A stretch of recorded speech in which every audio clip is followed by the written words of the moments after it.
Serangan mendadak, pasukan Rusia eksekusi 3 tentara Ukraina di parit persembunyian. 3 tentara Ukraina dilaporkan tewas dalam pertempuran jarak dekat setelah disergap oleh pasukan Rusia dalam sebuah operasi serangan cepat.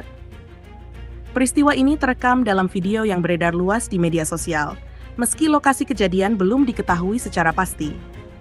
Dalam tayangan tersebut, pasukan Rusia terlihat menyisir dan menyerbu parit persembunyian yang ditempati oleh pasukan Ukraina. Meski telah diberi peringatan untuk menyerah, para tentara Ukraina tetap memberikan perlawanan. Serangan pun tak terhindarkan, dan ketiganya langsung dieksekusi di lokasi oleh pasukan Rusia.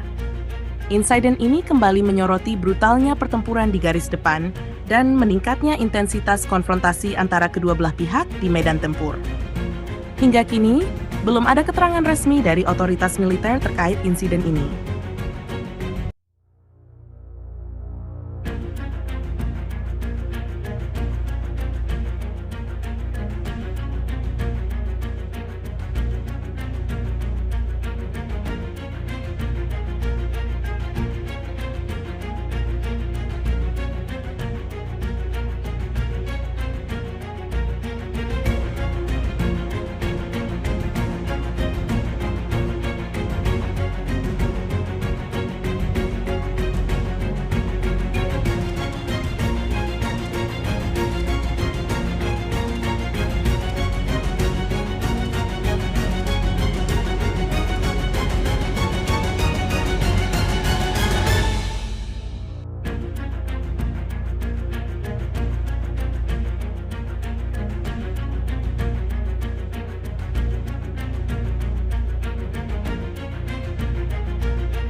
Download Tribun X sekarang, menghadirkan lokal menjadi Indonesia.